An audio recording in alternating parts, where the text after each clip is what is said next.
Ngayon naman ay diretso tayo sa ating weather updates kasama si Amor La Rosa para sa Panahon TV. Amor? Salamat, JC. Good morning, Pilipinas. Ngayong umaga makakasama po natin si Mr. Alvin Pura na weather forecaster ng Pag-asa. Good morning, Mr. Pura. Good morning sa iyo, Amor, at good morning din sa inyo mga taga-subaybay. Mr. Pura, ano po ba ang dahilan bakit po nadagdagan pa yung mga lugar na apektado ng ating ITCZ? Sa ngayon nga po yung ating Intertropical Convergence Zone ay tumaas po ang axis niya. Ito po ay nasa area po ng Visayas. Kung mapapansin niyo po, pagpasok po ng July at August, yung Intertropical Convergence Zone natin ay nag-oscillate at umabot po yan hanggang dito po sa area po ng Taiwan. Sa ngayon nga po, ito po ay nasa area po ng Visayas. Dahil po dyan, magkakaranas po tayo ng kaulapan dito po sa Bicol Region, Mimaropa Region, kasama na po ang Calabar Zone, pati po ang Metro Manila at ilang bahagi po at Mindanao. Ang mga nabanggit ko pong lugar ay magiging maulap po tayo na kung minsan ay mga mahina hanggang katamtamang mga pagulan at pagkidlat, pagkulog.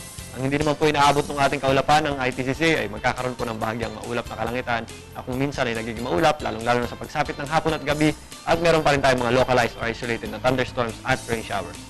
Mr. Pura, tayo po ngayon ay nananatili pa rin po dito sa tinatawag natin na monsoon break dahil po ito pong ating hanging habagat ay nananatili pa rin pong mahina sa ngayon. So, kailan po ba yung tinatawag natin na peak season nitong pag-ira ng hanging habagat? Meron ba tayong tinatawag na ganitong pinakamalakas po na epekto, pinakamalaki o malawak na mararamdaman natin itong ating hanging habagat o yung southwest monsoon? Sa ngayon nga po, meron tayong tinatawag na monsoon break. At meron din nga tayong peak season ng habagat or southwest monsoon. Ito ay sa panahon po ng July at August. Sa ngayon nga may monsoon break tayo. Pero po, ang July at August, dun po tayo nakakapagtala ng malalakas na mga pagulan dito po sa western section ng ating bansa. Dahil nga po umaakyat din ang ating ITCZ, pagpasok po ng July at August, habang nasa taas po yung ITCZ natin, ay sumisibol po ang ating mga bagyo dyan sa ITCZ at yun po ang nagpapaibayo ng ating habagat sa panahon po ng July at August. Kung mapapansin nyo, ng nakaraang taon, ang pinakamalakas na habagat o yung mga nagpabaha dito po sa Metro Manila ay sa petsa po ng August 7, 8 at saka 9. So, ayan po, narinig naman po natin na ang peak season po ng hanging habagat ay ngayong July to August. Kaya po, paghandaan po natin at tayo po ay patuloy na mag-monitor sa lagay ng ating panahon sa bawat oras. At eto naman, kayo po sa Pag-asa ay naglalabas regularly nitong special weather forecast for Compostela Valley and Davao Oriental. So, ano ba ang nilalaman nitong forecast ninyo para sa araw na ito dito sa mga nabanggit na lugar? Yes, Amor, bahagyang umaakyat yung ating Intertropical Convergence Zone. So dito po sa may area ng Southern Mindanao, kung nasan po yung ating Compostela Valley, dyan po ay makakaranas lang po sila ng mga mahina hanggang katamtamang mga pagulan at pagkidlat, pagkulog. At mga isolated na rain showers lamang po ito.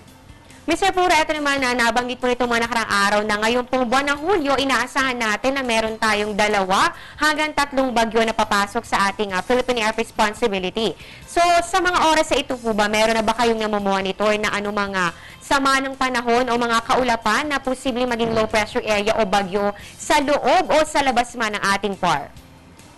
Sa ngayon, wala pa tayong low pressure area o bagyo sa loob ng ating Philippine Area of Responsibility. Subalit, nariyan pa rin yung ating Intertropical Convergence Zone na kung saan kadalasan yung ating low pressure area ay namumuo. So patuloy po natin yung binabantayan at minumonitor.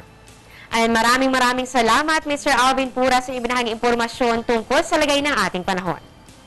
Maraming salamat din sa iyo, Amor. At para po sa ating mga kababayan na papasok ngayong umaga, magiging maulap po tayo at may chances po tayo ng mga pagulan. So maghanda po tayo at magdala po tayo ng payong. Natunghayan po natin si Mr. Alvin Pura na weather forecaster ng Pag-asa. Yan muna ang latest mula dito sa Pag-asa. Nakasama niyo po ang inyong weather lover, Amor La Rosa. Balik muna sa inyo, Sandro. Maraming salamat sa iyo, weather lover Amor La Rosa.